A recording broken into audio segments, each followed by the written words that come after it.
Welcome back to the analysis of the South African Budget 2016. Now, we have heard from the Finance Minister, Pravin Gordhan, today saying that some of the highlights that he spoke for South Africa's business community that he touched on, and we're going to be getting to some of those highlights in the discussion that we're going to be having now. In studio with me in Johannesburg, I'm joined by Mukoki, the Chief Executive Officer of SACCI. Annabel Bishop is also here. She's Group Economist at Investec.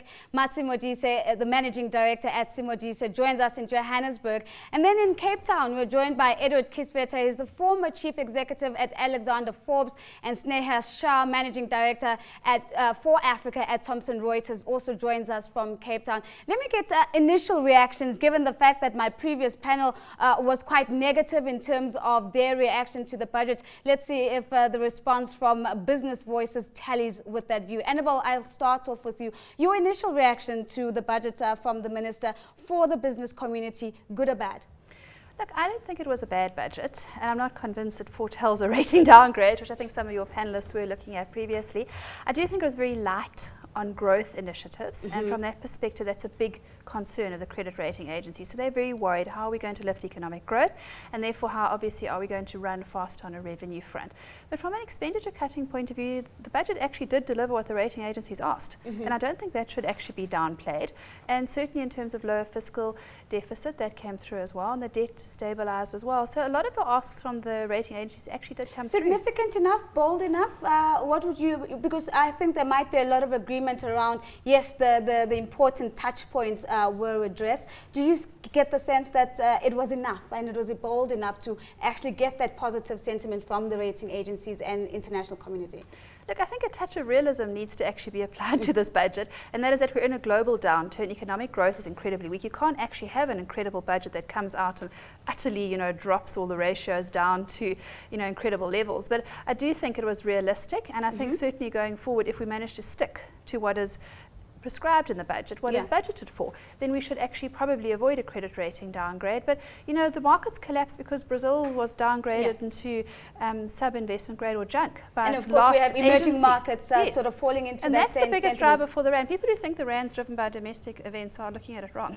Looking at it wrong from a market analysis point of view. Alan, as the CEO of SACCI, perhaps one of the most prominent voices of business, what were the most salient points that came out of this budget that you think were either good or bad for business? I think that he dealt very, very clearly with the issue of employment creation. He also dealt very clearly with the issue of fiscal discipline, in particular cutting government expenditure. And we hope that he's cutting the type of government expenditure that is not necessarily investment-based, but which is just wastage or corruption, as I said. And I think that that was very encouraging and very welcome from us in respect of what we're actually looking for.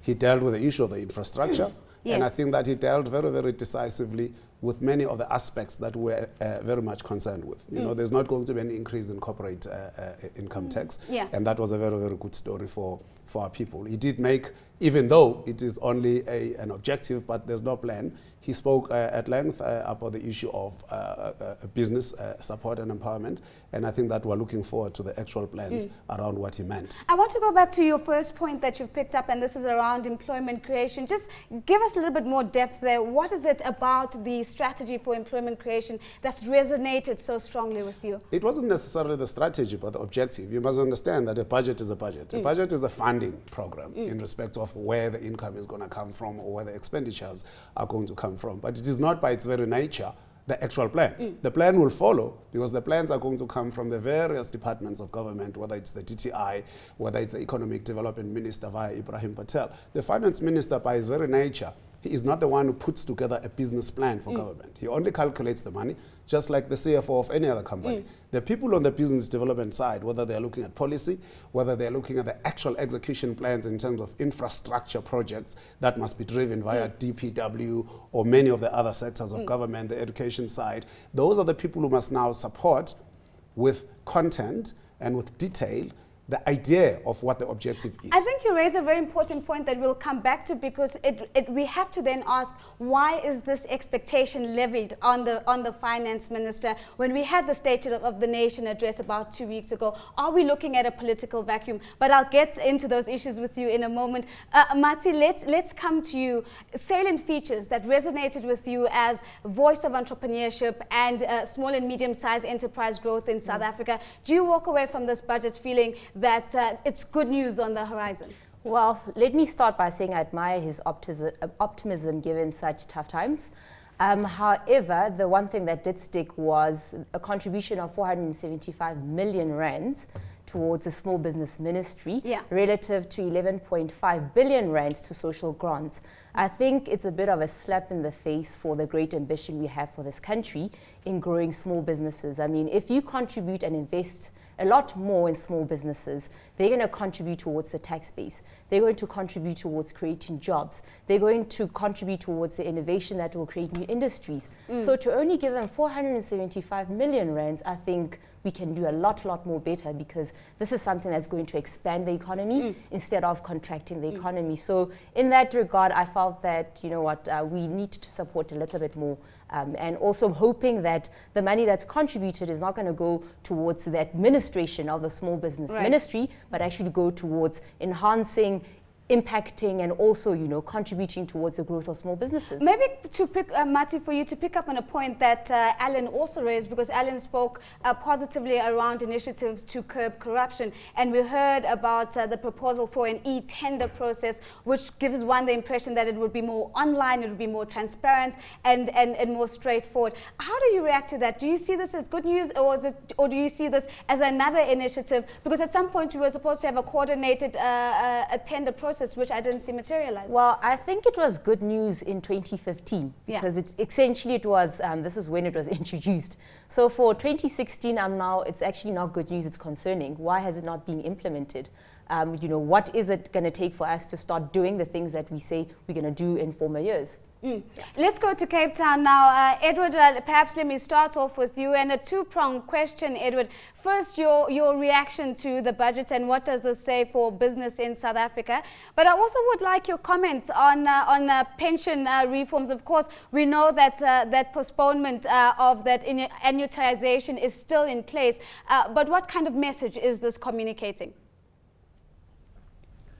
I think, first of all, the minister has to be commended for delivering a budget that I think seeks to address the issues that in a frank way.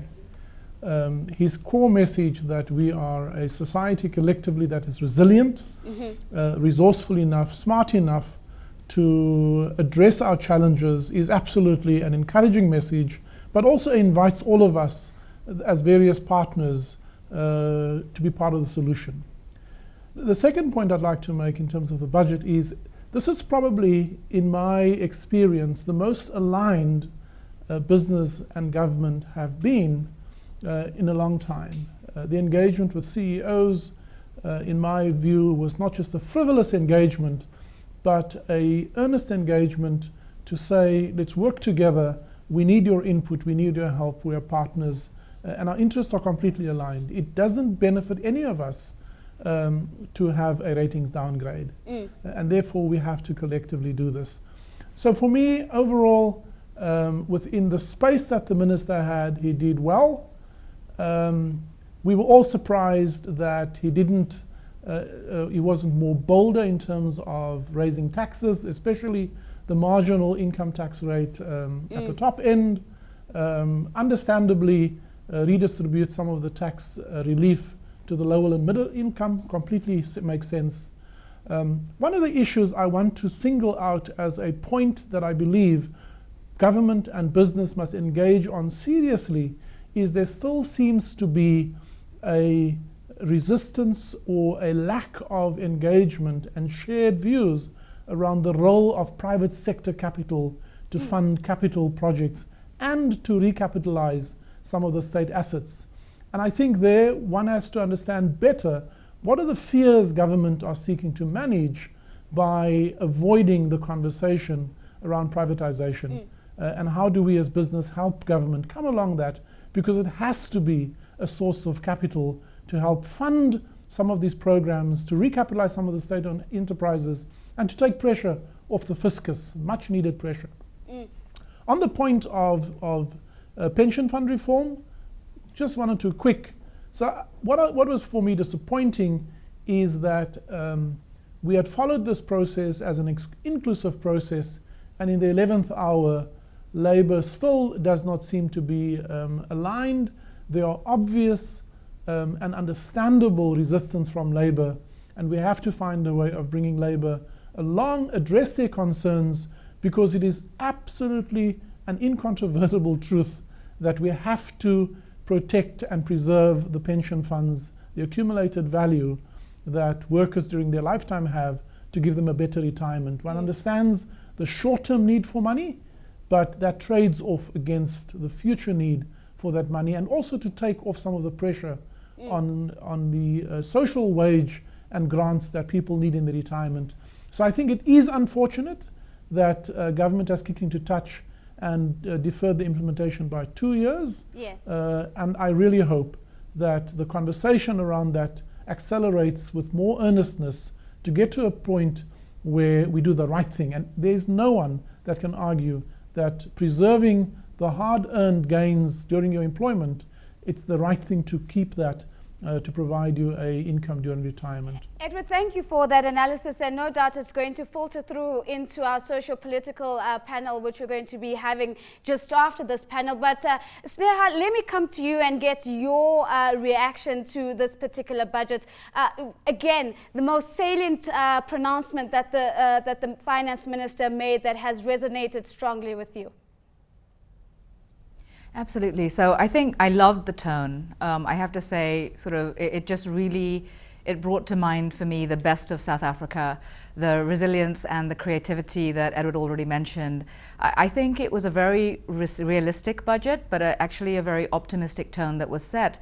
And I also really liked the fact that he called on public-private partnership, and not just public-private, but also civil society, because this is something that is a common problem across all sectors of our society, and we actually all need to come together to find the solutions.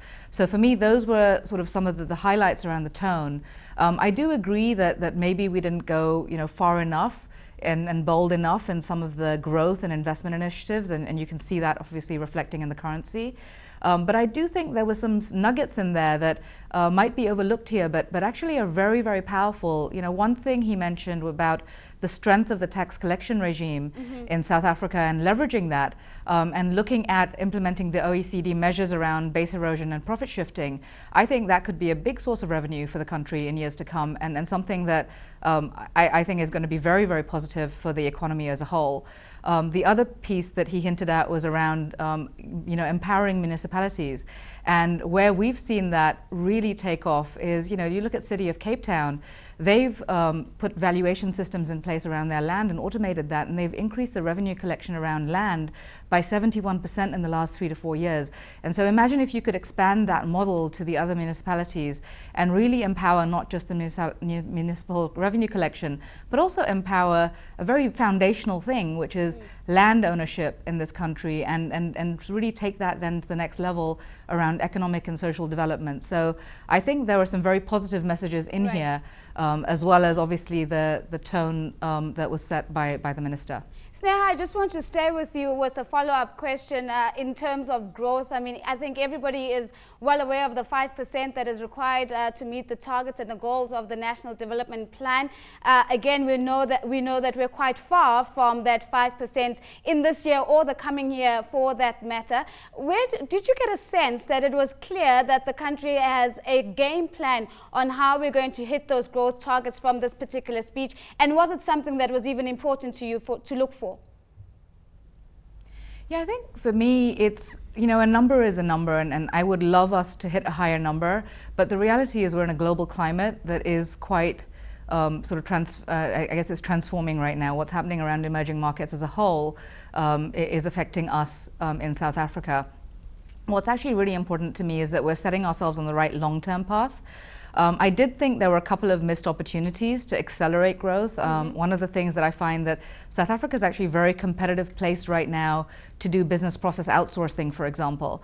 And so we should be taking more advantage of that.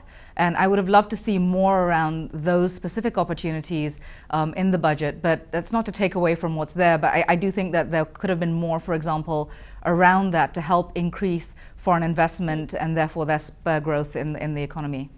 Annabel, back to Johannesburg, two things that the minister mentioned where the business input seemed to be quite strong. He spoke about a new partnership with business called Invest South Africa. You spoke about the DTI coming up with a new investment promotion strategy.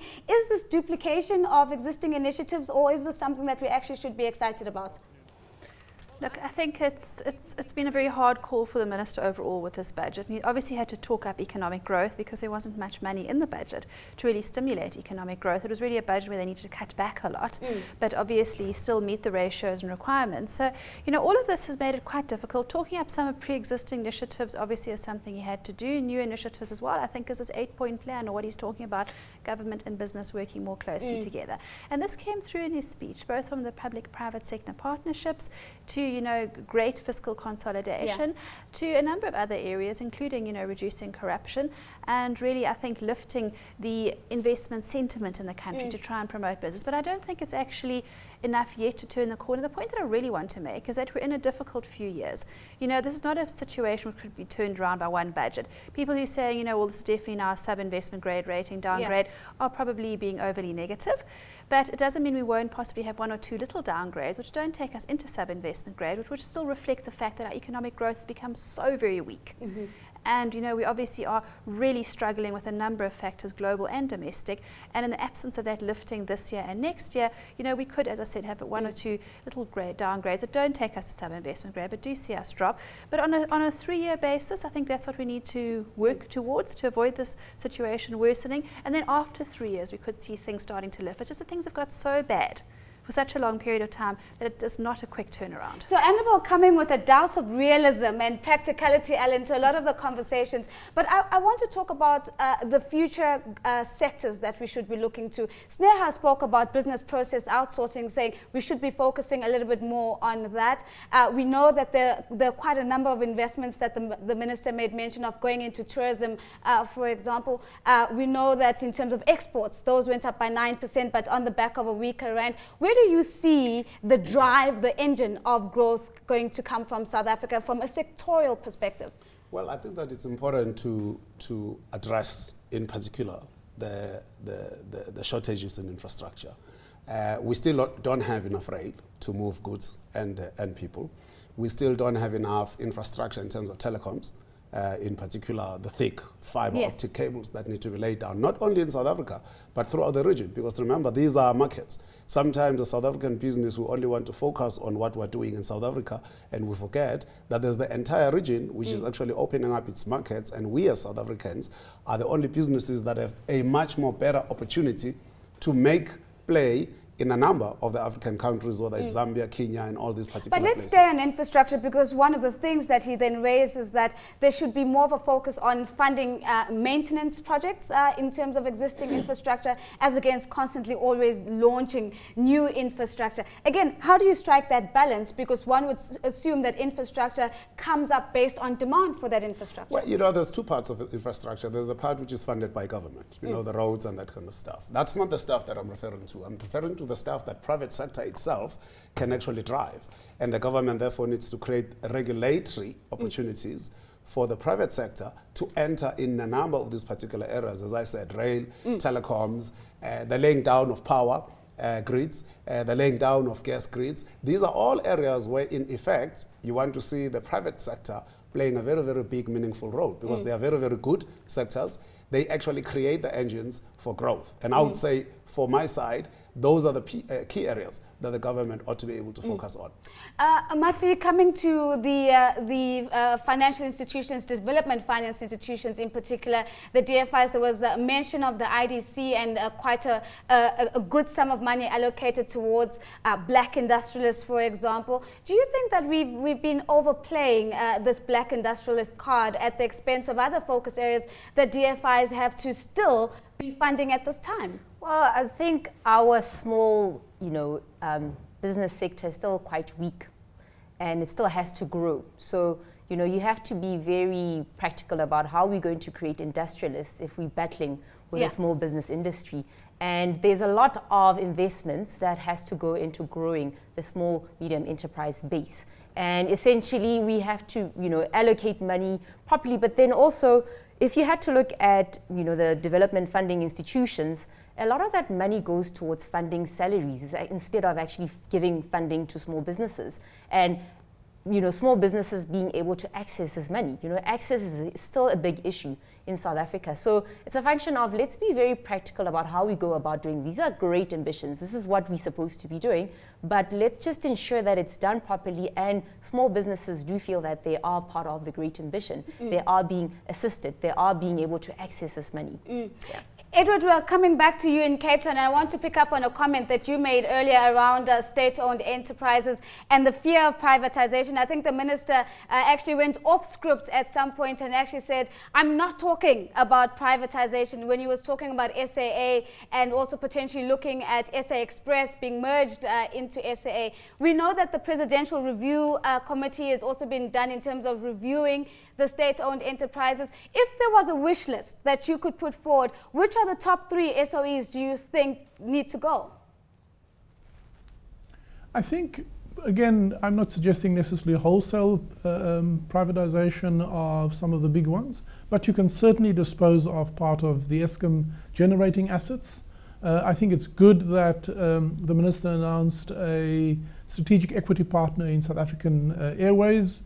But there are others as well, where we can bring in a greater private participation, not just with new build electricity and water and other utility supplies, but also with recapitalizing some of the existing. And Eskom would be at the top of that list for me. We know how growth has contracted as a result of us not being able to provide electricity fast enough. And we also know that Eskom in itself does not have the capacity to grow at the rate that the country needs. So Eskom would be at the top of that list for me. Eskom sitting at the top of the list. I'm just going to jump in, Edward, simply because I'm running out of time on this particular discussion, and I quickly want to come to Sneha. If we take a look at some of the industries that have been slapped with tax increases, we know the sin taxes in particular, and there was also the sugar tax that's likely to come through. The moral argument, Sneha, is that this is not so much an impact on the businesses at all, but actually you're just shifting the burden to consumers once more. What's your take on that debate, and what do you think about this introduction of a sugar tax? Well, I was in New York when the mayor sort of put a tax on soft drinks and sugar in New York, and there was a big uproar. And I think it's always hard when you try and sort of justify a tax by saying that you're creating healthier consumer habits. But the government has to generate revenue, and so it's going to come from certain things. It was obviously a difficult year to go into the VAT discussion, and the good news is they didn't increase personal income taxes for the lowest sectors of society. And so I think for what the levers that they had, they were quite creative. And people talk about the sins tax. They did try and be quite creative around it. But I do want to echo just one thing that Edward said around power generation. If we go back to what's going to drive growth in this economy, the big constraint is power. And I really agree with him that we should be encouraging more private participation in the power sector, because there are so many creative solutions today that we can bring to bear to the market, and that will drive growth with big business, small business. It'll help consumers. It'll actually spur the entire economy. So I think if there is one thing that we shouldn't sort of forget to take away from that, it is that actually power really can power the entire economy if we do it right. Absolutely, and I think the comment there was that there would be a consideration of extending the IPP framework to coal and gas as well in South Africa. And unfortunately, we've come to the end of this analysis of the business reaction to Budget 2016. A very big thank you, of course, to my guests who have joined me: Annabel Bishop, Group Economist at Investec; Alan Mukoki, Chief Executive Officer at SACCI; Matsi Modise, Modise, Managing Director at SiMODiSA, Edward Kieswetter, former Chief Executive at Alexander Forbes, and Sneha Shah, Managing Director for Africa at Thomson Reuters. And of course, CNBC Africa was on the ground in Cape Town, and we managed to get some of the voices of some of the CEOs reacting directly to the budget. Here's Maria Ramos. Well, I think it's an exceedingly courageous budget. The country needed a budget like this, which takes control over the expenditure side and brings expenditure well under control. And I think the minister set that out clearly and deliberately, still spends on the things that we need to spend on the key priorities, which are education, social spending, the jobs and the creation of jobs, and the investment in small and medium-sized enterprises as one example, and then raises revenue in a sensible and measured way, and brings the deficit under control over time. And I think that takes courage. This is the most challenging time we have faced in the last 20 years. And I think the Minister and the Treasury have been able to pull together a budget that gives us hope as a country. And I hope that the rating agencies will find in this budget sufficient to take into consideration any decisions they may have been thinking about. I think this tells us the story that as South Africans, when faced with core challenges, we are able to step up to them and make bold decisions, and he's made some really bold decisions this time.